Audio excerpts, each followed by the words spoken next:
Hello there all, I hope all is well with you. This is Karen Rodriguez back with another video for you guys today to give you another cybersecurity based content for you guys today. Obviously I did not conduct that in my first video, I'm sorry. So yeah, this is my very first ever video to give you guys a little glimpse of what I have been doing lately.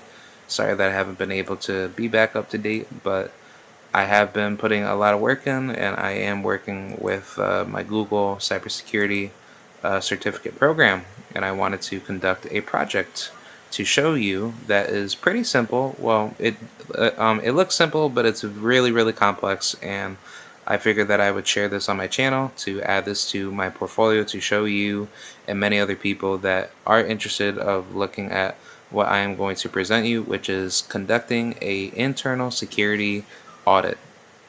If you do not know what a security audit is basically a cybersecurity based audit, which the audit is mainly based to conduct a structure of a review of making sure everything is up to date with a company's functions.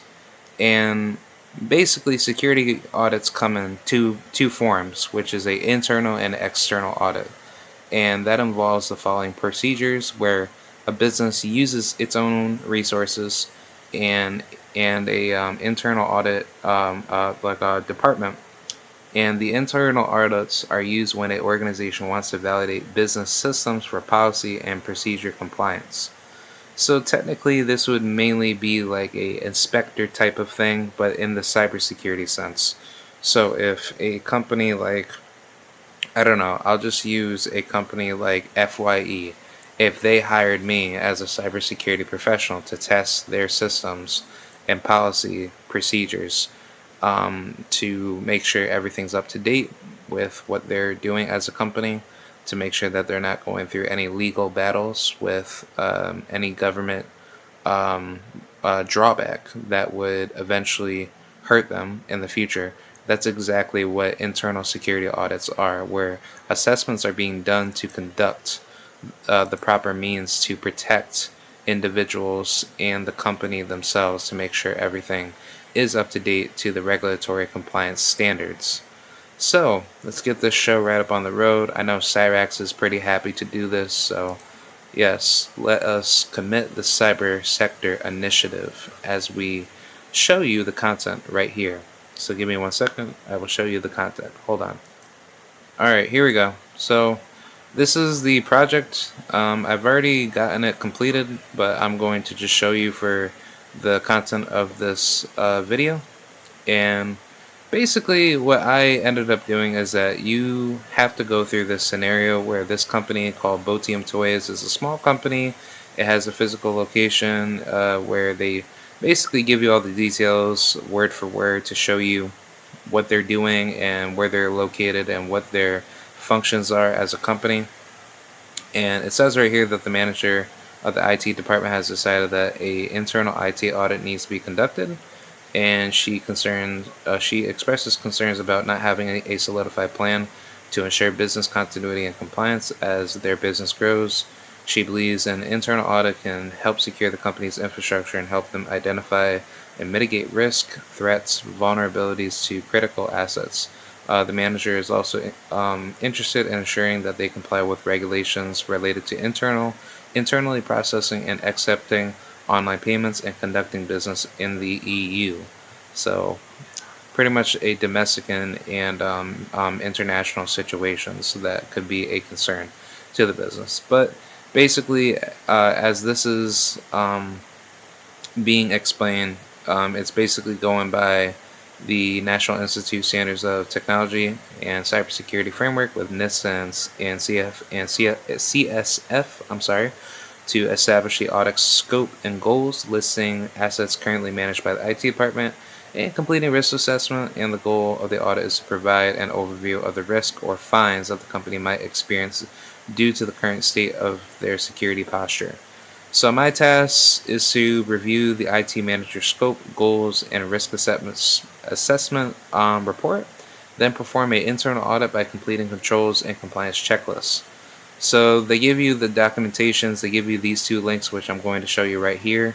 And I'm just going to take that out because I've already, did like my research before everything got started. So Um, yeah, basically these are the two files that I'm going to go off of, and then after that I'm going to show you the checklist that I got done, which basically with this control and compliance checklist, it's basically a yes or no type of checklist, and then you have to make sure that like for word for what the company is giving you, as far as like the information, you have to make sure that what you are inspecting is making sure that it is basically valid to either check off yes or no to say like is this up to date with regulatory standards. You would either put a yes or you would put a no. It's a very simple, but I would definitely say under the professional stage you would have to end up um, conducting these tests out of a certain company, kind of similar with like what vulnerability assessment analysts do, which I definitely have gotten into that a little bit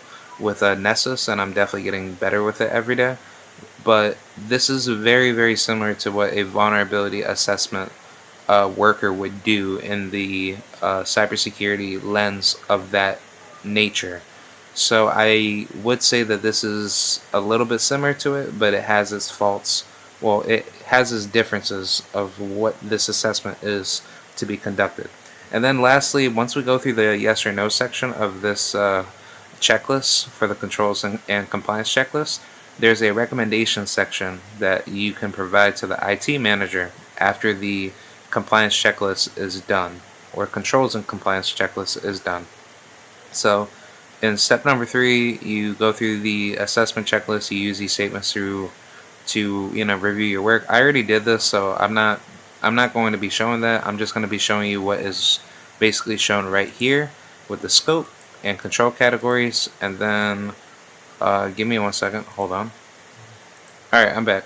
So yeah, this is like the last document that I had to show you guys. This is my controls and compliance checklist that I have put in place as far as what is going to be presented. But before we get to that, I'm going to show you these two documents right here. So this is Batium and Toys. This is their scope, goals, and risk assessment report. So right here, this is the scope and goals of the audit, and this shows the scope of what is the main mission of what needs to be assessed with the company. So the scope is defined as the entire security program at Bodium Toys. This means all assets need to be assessed alongside internal processes and procedures related to the implementation of controls and compliance best practices. Now their goals: assess existing assets and complete the controls and compliance checklist to determine which controls and compliance best practices need to be implemented to improve Batium Toys security posture. Current assets, this is all listed of like what the IT department has, but it says right here, assets management by the IT department include on-premise equipment for in-office business needs, employee equipment such as end-user devices like desktops, laptops, smartphones, remote workstations, headsets, cables, keyboards, mice, docking stations, surveillance cameras, and etc. Storefront products available for retail sale on site and online, stored in the company's adjoining warehouse, management of systems, softwares and services, and accounting, telecommunication, database security, e-commerce and inventory management, internet access, internal network, data retention and storage, legacy system, maintenance, end-of-life systems that require human monitoring. And then this is their risk assessment. This is their description. It says right here, currently there is inadequate management of assets. Additionally, Batium Toys does not have all the proper controls in place and may not be fully compliant with U.S. and international regulations and standards. Control best practices. The first of 5 functions of the NIST CSF is identify. Bodium Toys will need to dedicate resources to identify assets so they can properly manage them. Additionally, they will need to classify existing assets and determine the impact of loss of existing assets, including systems on business continuity. And then this is their risk score. This is very important to know because when you do conduct internal security audits, for those of you that are professionals in this, this is a really, really big thing to do, in which I am brand new to this, but I will assume that this is a very, very big thing to do because of the risk score will definitely show how much level of security risk that a company needs to address its potential vulnerabilities and exploits that hackers can very well have the ability to one day compromise a business's weaknesses to the level where they can take advantage of a company's infrastructure and steal their resources and put everybody's lives in danger. So for this risk score, this is pretty important to know. So therefore, you know what is like the volatility of what you're looking at as far as like a business's lack of controls and inadequate nature of like not utilizing proper standardized compliant, best practices. But right here it says that their risk score is a 8, which is really, really high. It's fairly high. If it was a 10, that would be ultimately high. So definitely not a good number. These are the additional comments where we have to use this for this other document for the checklist, which I will go down below and explain that. This is the potential impact from loss of an asset is rated as medium, and because of IT department does not know which assets would be at risk, the risk to assets are fine from governing bodies is high because Batium Toys does not have all the necessary controls in place and is not fully adhering to best practices related to compliance regulations that keep critical data private secure. And then this is the bullet points that will be shown down below, which I'm not going to get to that yet. I'm going to go to the control categories, and then we're going to get to the compliance checklist, and then I'm going to like basically point out what I had put out down below, to basically check off everything that I found, and then after that, that'll be it for the video. So yeah, here's the control categories. These are the categories that we have to look out for while we're conducting the audit. Controls within cybersecurity are grouped into three main categories, which is administrative, technical controls, physical controls, and then this just gives out like general information of what the controls are. So administrative address the human component of cybersecurity. These controls include policies and procedures that define how a organization manages data and clearly defines employee responsibilities, including their role in protecting their organization. While administrative controls are typically policy-based, the enforcement of those policies may require the use of technical or physical controls.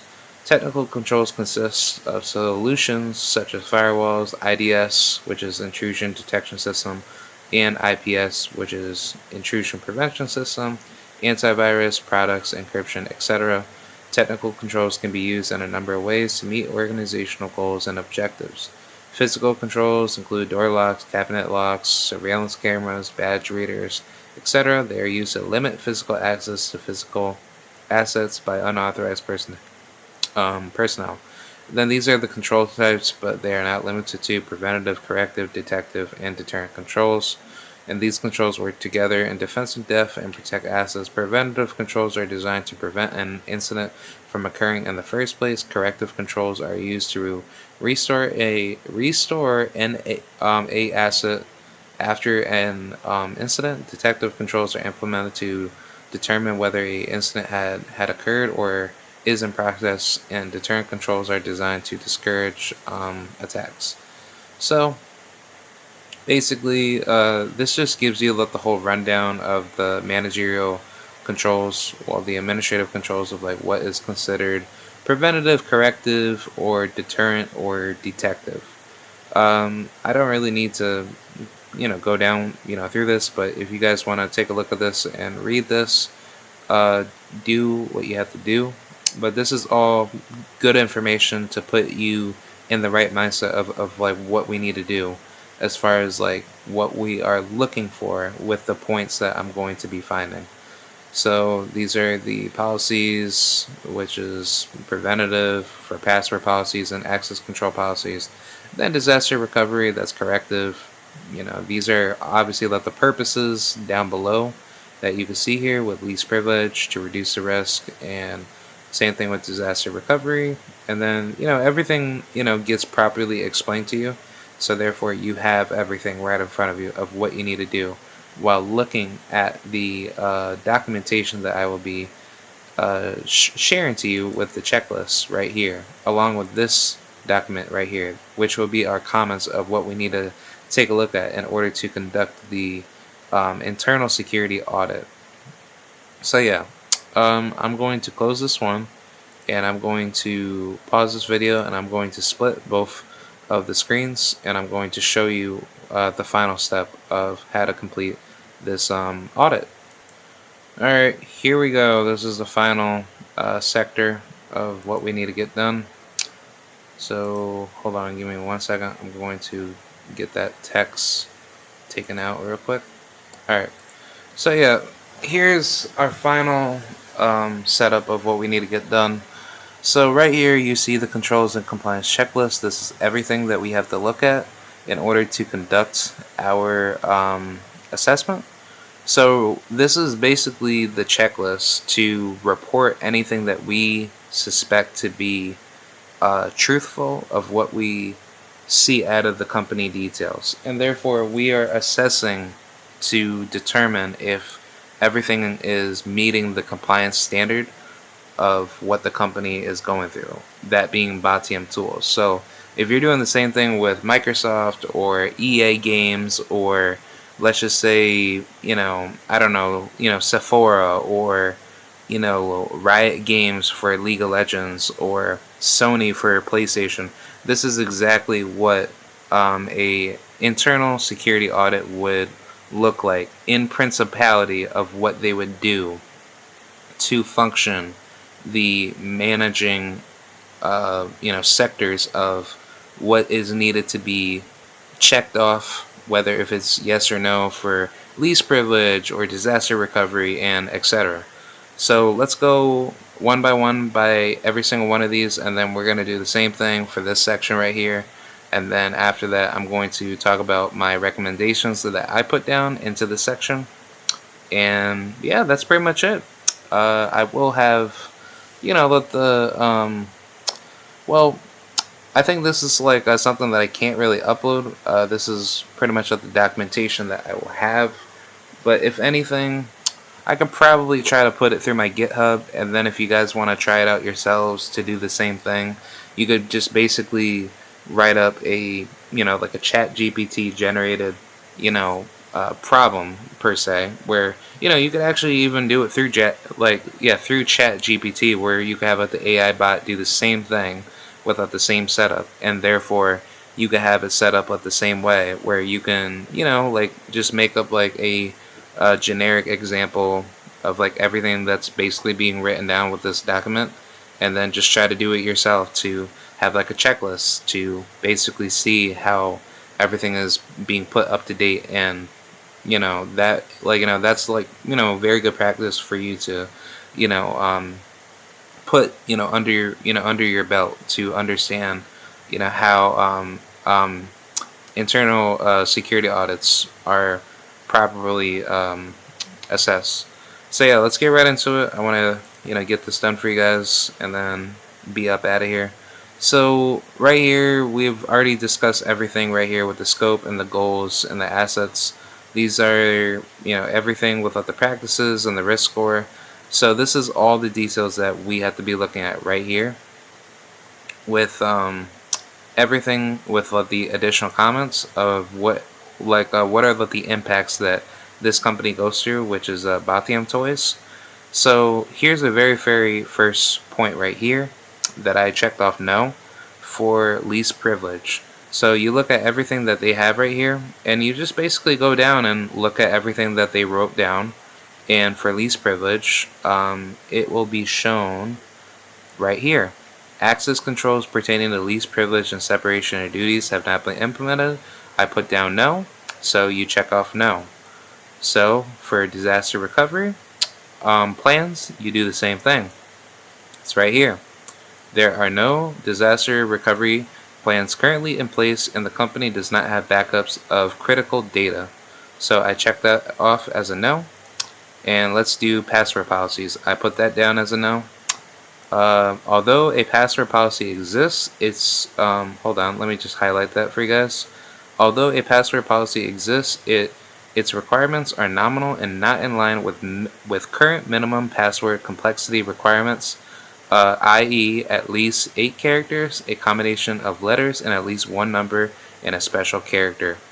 That is a pretty good explanation, and that's why, for me, I put down no, because that is something that would definitely not be good on the hackers' point of view, especially for people that are more intelligent at that level to understand like the vulnerability access of utilizing whatever hacking methods to go after poor password policy setups that businesses would probably end up failing to lose a lot of company resources and potentially be breach at a much higher rate, and then creating a lot of resource uh, you know uh, how should I say, like resource financial losses of that manner.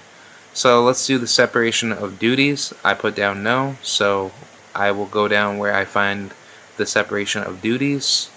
It was somewhere around here. Sorry, it's a little bit small without the writing, so I try to do the best I can to try to find it. Give me 1 second. I just need to find it. Hold on. Alright, I found it. So it's right here, back to the access controls. I'm sorry, let me put that out. Access controls pertaining to least privilege and separation of duties have not been implemented. So that's why that I put down no for the checkbox, because the company is not up to date with their separation of duty policies to be implemented at all. And then the access controls for least privilege is not put into their system functions. And now for the next one is firewall, which I checked off yes. It should be somewhere around here. Hold on. Oh, yep, right here. The IT department has a firewall that blocks traffic based on an appropriately defined set of security rules. I put down a yes for that. So, uh, yeah, pretty much, for that, particular, situation, if that is to be put down on their report to say that they have a functional firewall, and I would assume like pen testers would have to probably make sure that the company's firewall is doing good whenever they're going to conduct a how should I say, like a security assessment of some sort to go in and basically exploit whatever they want to do to the infrastructure. And then if the firewall is good enough to the point where it does protect against all threats, if not most of them, then yes, you would check that off. Because if it is like a faulty firewall and it's not working properly, and therefore hackers can find ways to bypass it and destroy the firewall, and therefore eliminate all security measures to go after whatever they want to do, of course they're going to have the ultimate destruction of doing whatever they want to do, and making sure that they can take advantage of any opportunity that they will in order to exploit the technological functions that they're able to use within a company management of their devices. Well, company resources, of the target devices that they're trying to go through. Depending on the issue, whether if it is a technological control or a physical control of that manner. So yeah, we have a yes for that. The next one is no for intrusion detection system, which is right here. The IT department has not installed a IDS system, so I put down no. And then for the next one is backups. I said there are no disaster recovery plans in place, and the company does not have backups of critical data. which that is a total red flag. You definitely do not want that. You want to make sure that you have everything established, so therefore everything can be backed up whenever there is a massive disaster that will, potentially destroy your, your assets as a company, and that needs to be protected to the highest standard to make sure everything is up to date and nobody doesn't get their valuable assets destroyed that a company holds, especially with customer, valuable assets of that sort, or anything like anything in particular that will be a threat to a company's financial security of that manner. So next one is antivirus software. Right here, it's pretty simple.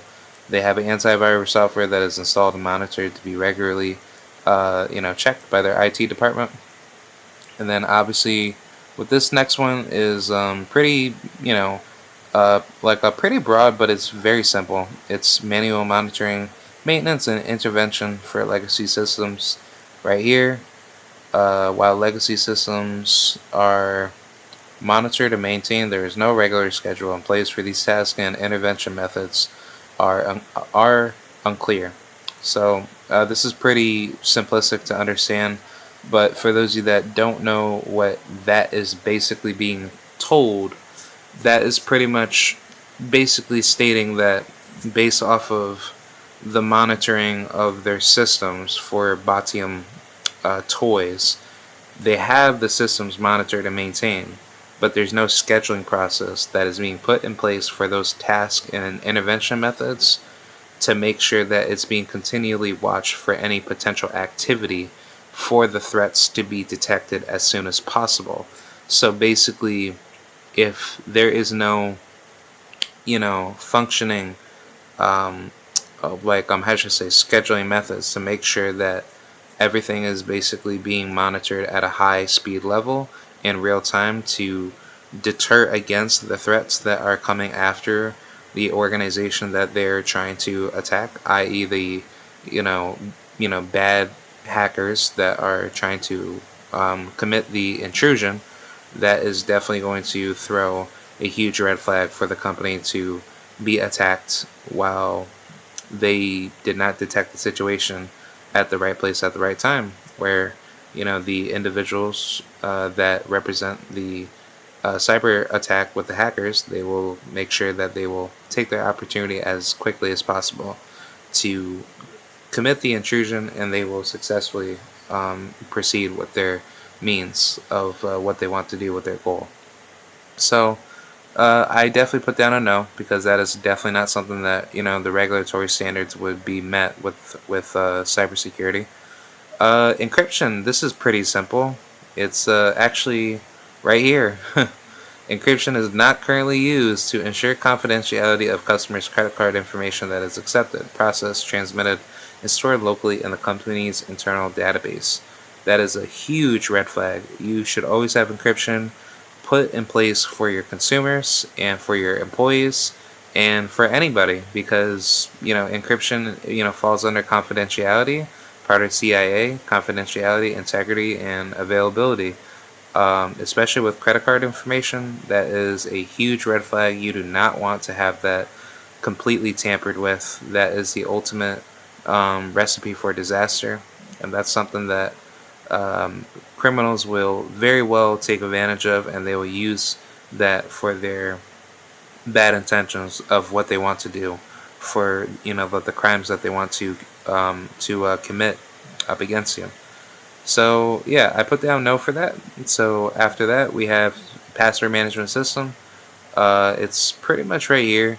There is no password management system that enforces the password policy's minimum requirements, which sometimes affects productivity when employees and vendors submit a ticket to the IT department to recover or reset a password. So I put down a no for that.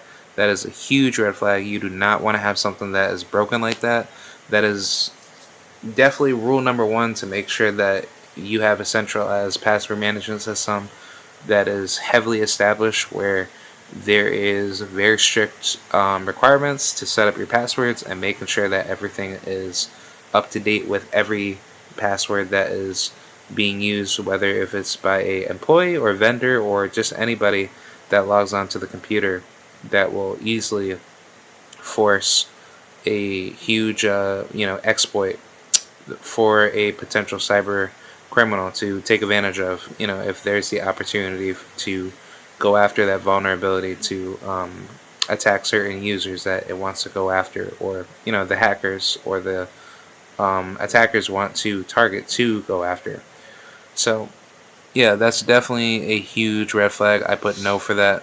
If it did have it, then you would put down yes. And the last two, well, the last three, it's pretty simplistic, and it's pretty straightforward. Does the company have locks, such as locks on their offices, storefronts, and warehouse? And it says right here. Um, Give me 1 second. I might have to pause it. Yeah, let me pause. Alright, I found it. So it's right here. The store's physical location, which includes Batium Toys' main offices, storefront, and warehouse of products, has sufficient locks, up-to-date closed circuit television, which is a CCTV surveillance, as well as functioning fire detection and prevention systems. So you would check off yes for all three of these because this is up to date with the regulatory standards. So, yep, this is pretty much all set. Definitely not a good list per se, but definitely a pretty accurate checklist that I put down. The next step is to look at the payment card industry standard and the GDPR standard. Um, this first one is pretty simplistic. It asks only authorized users have access to credit card information, and right here, this is something where I put down yes because it says right here only authorized users have access to customers' credit card information. And I looked at it right here at the very first bulletin point. It said all Botium Toys employees have access to internally stored data and may be able to access cardholder data in customers' PII and SPII. If you don't know what that means, PII stands for personally identifiable information, and SPII stands for sensitive personally identifiable information. And if you don't know what that means, it's basically a person's personal information that is very confidential, which can very well be easily, uh, exposed by hackers if they ever have the ability to get the wrong hands into their if they're able to get that information in their evil possession, and they're able to utilize that information and sell that information off for their criminal gain, and therefore that is a huge red flag for businesses to leave that wide out in the open. And the main issue that I might have to change up on my answer is that point number two may not be the right answer for yes, but right here it says encryption is not currently used to ensure confidentiality of customers' credit card information that is accepted, processed, transmitted, and stored locally in the company's internal database. That's just for the information to be stored. But to say right here, to meet without the standard, to say that only authorized users have access to customers' credit card information, I would still put down yes. It's just that when it comes to the credit card information that is encrypted, it is not used to be stored in a safe location. So I would say this is kind of like a 50-50 double-edged sword, but I would put down yes because it's only authorized to the user employees that have that access that was given to the company to use it. So I would put yes for the first one and put no for the second one because it says, is their credit card information stored, accepted, processed internally in a secure environment? And I would say no. And now for the third point, it says implement data and encryption procedures to better secure credit card transaction touchpoints and data. And this is right here where I believe it's shown within. Um, I probably say honestly, like it doesn't really show much of this, but it's pretty much simplistic out of what the second and third points, where it's basically stating that the data encryption procedures don't provide it at all, and there's no implementation of data encryption procedures that's securing safe credit card transaction touch points and the data being put together. So I put down no for that one because that is something that the PCI DSS will not say yes to. So just out of my own instinct of what I looked at within this is a total no for the third question or for the third point that I looked at. So um, so for this next practice right over here, it says adopt secure password management policies. That is a no, because right down here there is no centralized password management system that enforces password policy minimum requirements where it affects productivity, and therefore, back to this other point, the password policy exists, but it's not in line with the minimum password complexity, like password complexity requirements. So this is a automatic no for this one. So back to this other point with the GDPR. Um, this is pretty simple. It's right here where, let the, there's like a point right here with the European Union customers where, there is a plan put in place where the EU customers have to be notified within 72 hours that there is a security breach, and then there is additional privacy policies, procedures, and processes that have been deployed, and they are enforced among IT department members and other employees to properly document and maintain data. So for the first point right here, are the EU's customer data is kept private and secured? This is pretty easy. We've already talked about this at the very beginning. So I would say no, because encryption is not used to ensure confidentiality of any customer's credit card information that is accepted, processed, transmitted, and stored locally in the company's internal database. So that's an automatic no. Is there a plan put in place to notify EU customers within 72 hours if their data is compromised when there is a breach? It's shown right here where I already point that out. So yes, they do have that. And then for the third point, is the data insured? Well, is there a insured data that is properly classified and inventoried?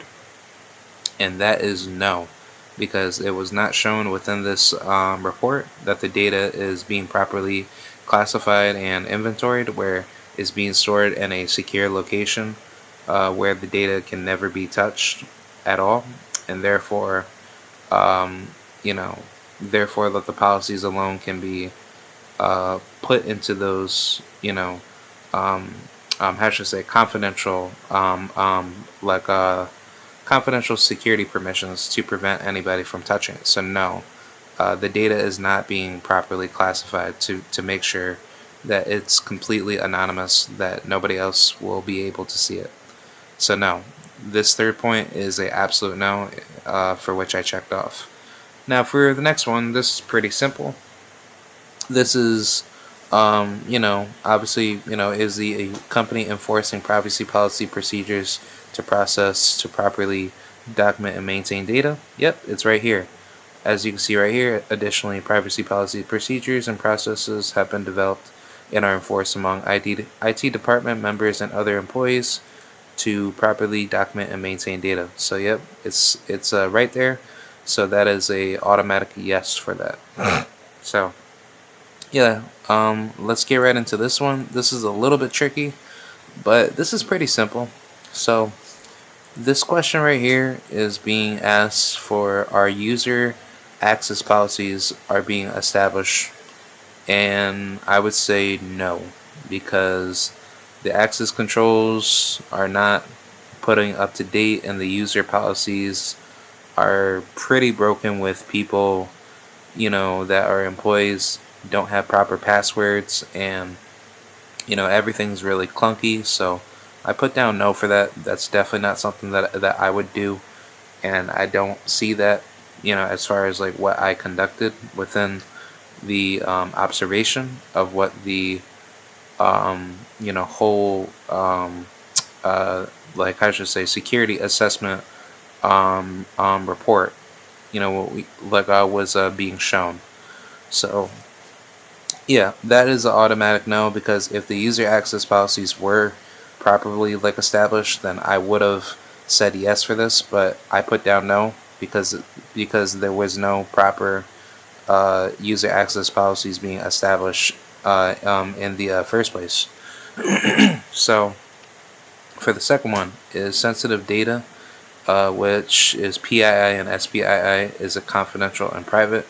I put down no, because there is no encryption that is protecting the confidentiality of consumers' credits or customer credit card information that is accepted and processed and transmitted and stored locally into the company's internal database. So that is an automatic no.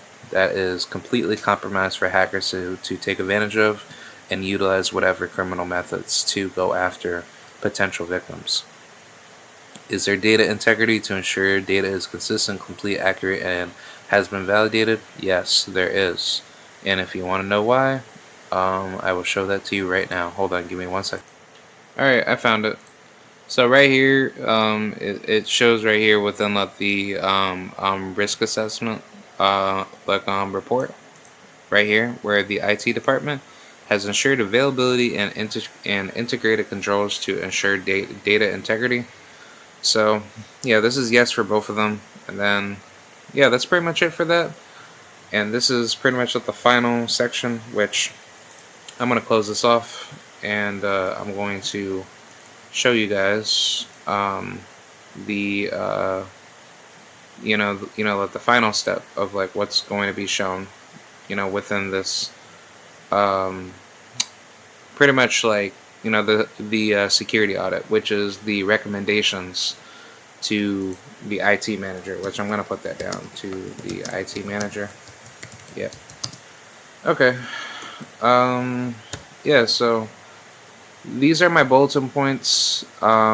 This is something that I would personally do every single time, because I think this is pretty important to put down, because this will give you proper documentation, records to show to other competing firms that will ask for your services, to show certain pieces of work, I would say, to basically demonstrate of like what you do as far as conducting a internal security audit. So right here, these are my points. I put down some pretty brief points, and I'm just gonna go through every single point of like what I saw and what could be improved a lot stronger to the company, that being Batium Toys. I'll just like put in like to the manager of Batium Toys, Incorporated. I'll just put that out there, just just like make it simple, and then yeah, pretty much I'll just put it like that. All right, like I'm sorry. All right, so the first point I said, establish a strong, secure encryption security framework to protect all confidentiality for customer, employee, and personal data that can be a threat to harm anyone from cyber criminals or assailant criminals. So the reason why that I said that is because you want to make sure that everything is encrypted, because confidentiality is a huge red flag if it is left unchecked in the means of not managing your security assets, whether if it's financial or personal or anything that could potentially be a massive exposure to the hacking world for criminals to take advantage of and use that up against you for the sake of harming you one day. And I think that's a really huge benefactor to look over for that. So that's why that I put that point down, because it's really important to have confidentiality and integrity, and availability all put together. And my whole philosophy with CIA is that CIA is important with anything in life. You need to have confidentiality in your day-to-day life. You need to have integrity in your day-to-day life. You need to have availability in your day-to-day life. They're all three, inseparable, fundamental terms that all come together. So that's why that I put that point down. Now, for the second point, I said establish a strong disaster recovery plan to make sure everyone is safe of a potential natural disaster that can harm anyone. Enforce proper safety evacuation drills every month and conduct mandatory safety drill courses to educate employees on disaster recovery method, functions, for safety protocol. I would also implement advanced educated means of survival skills during a disaster crisis to sustain while in discomfort to maintain mental group stability of a disaster. As for data backup recovery, I would suggest establishing all data to be backed up every day through multiple means of system recovery methods. Such methods should include backing up data with cloud computing software for data storage, backup portable hardware devices to keep it secure in a remote confined storage, and using offsite safe zone recovery points to back up data faster for the means of continuing business operations.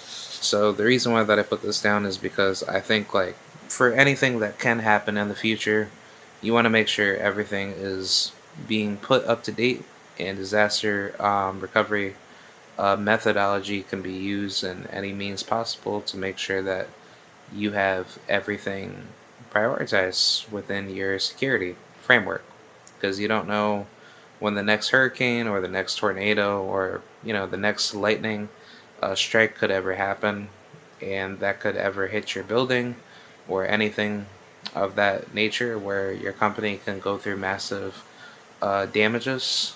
And it would be very important to back everything up and make sure that you have a backup spot to bring your resources to a different zone for you to continue business operations after the disaster is over. And also, practicing safe, um, health and safety drills to make sure that employees are not being put into a bad position that could harm their lives during a disaster.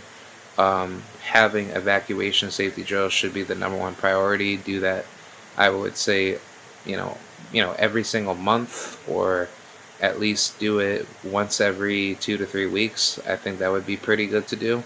But once every month seems about right. That's a really good exercise drill to make sure everybody is being put in the right mindset to understand where to go when a disaster hits and where to regroup as a team. And then if it's not safe to work in that environment, then everybody can be sent home and everything can be managed, in a proper cooperative manner.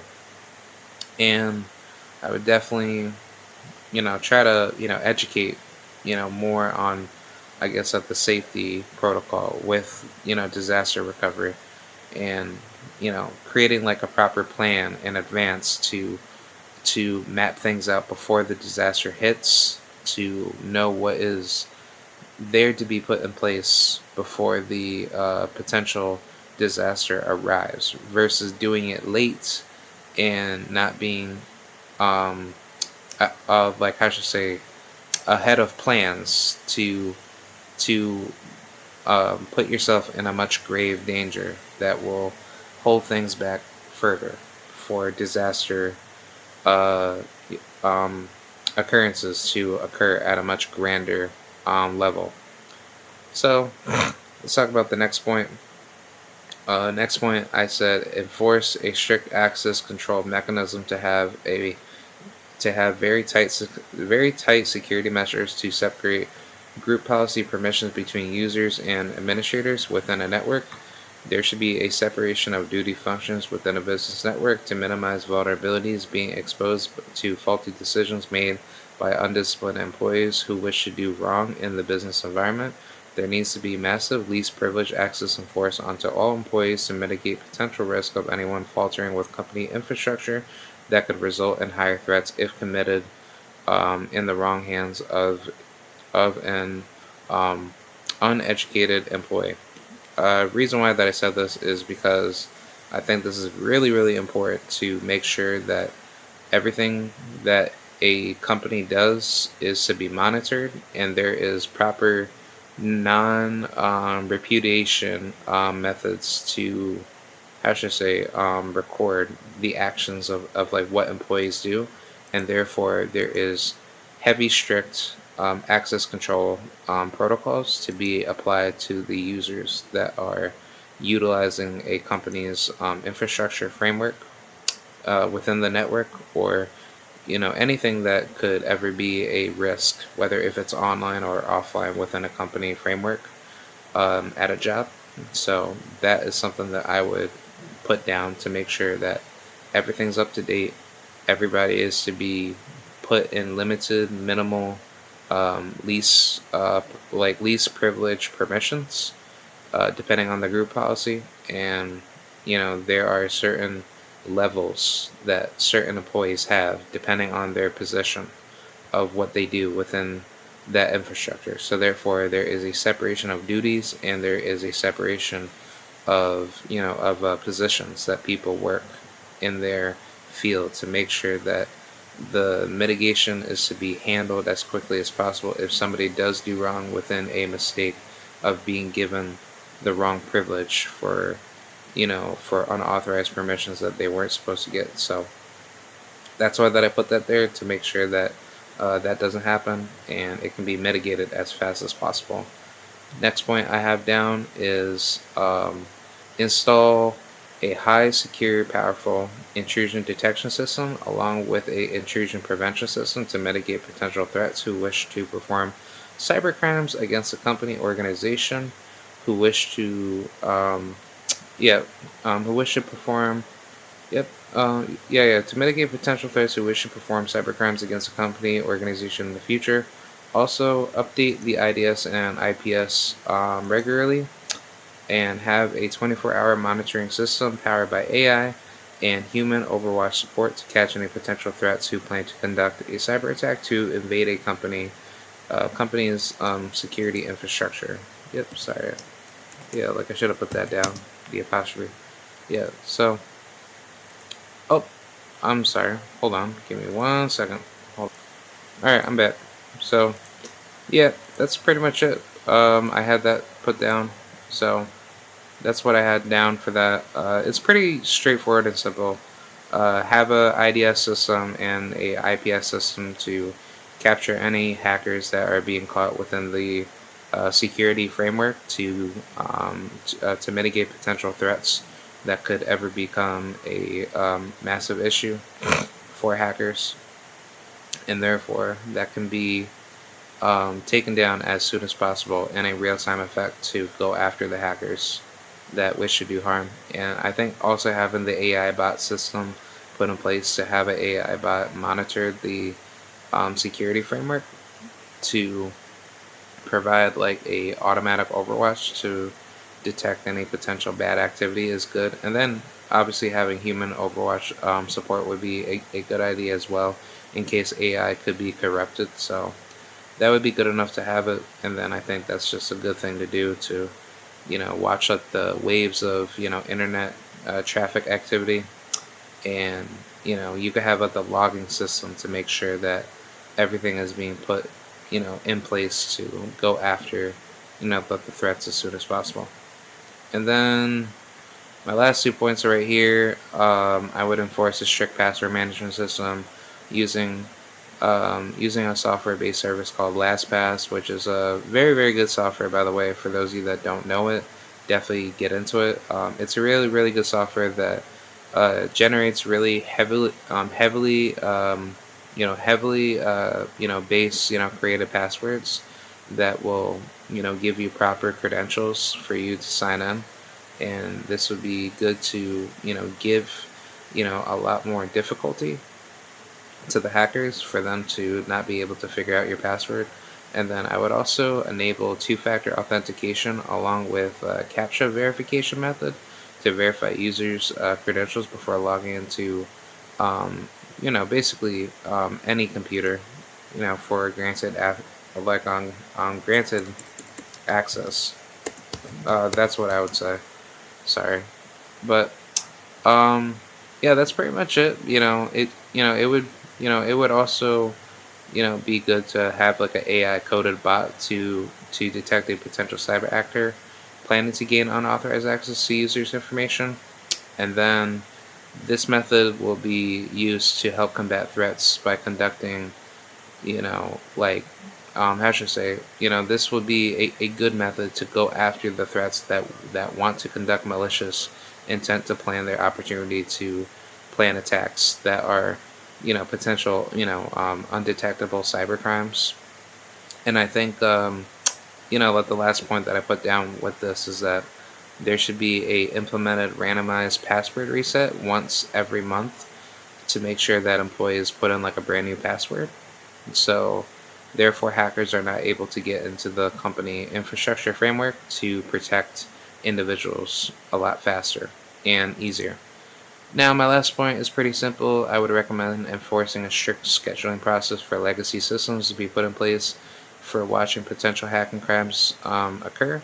I would suggest implementing continual intervention methods to combat cybercrimes faster and to maintain real time detection of threats when they occur in the presence of a security breach to respond vigilantly against threats in a timely manner. So, yeah, that's pretty much it. I pretty much explained everything as best as I could, but this is exactly what you do in a security audit. It's a lot of information, and I didn't need to put any of this additional information down for my recommendations, but this is definitely something that I would definitely do in the future when I do, meet this path one day. And I think this is pretty important to do. So, yeah, let me know what you guys think. And I think I've pretty much did what I had to do to accomplish my goal for everybody watching this content. So yeah, this is pretty much it. I pretty much got everything completed, and as you can see here, um, this is pretty much everything that I went down with the documentation. And yeah, that's pretty much it. I hope you guys enjoy this. And yeah, be sure to like, rate, comment, and subscribe. And I will see you guys later. And yeah, I hope you guys enjoy this. And thank you guys for definitely giving me like all the good motivation to keep this going. So yeah, I definitely got more ideas coming on the way, more projects on the way. So I will definitely try to keep myself more consistent. And yeah, until next time, guys, stay safe, be free, and stay cybernetically protected. So this is K-Rod signing out, and this is another successful episode made for the Cyber Sector Initiative Zone. Hope you guys have a great day. Keep yourself protected from all the cyber crimes. I will see you guys later, and goodbye.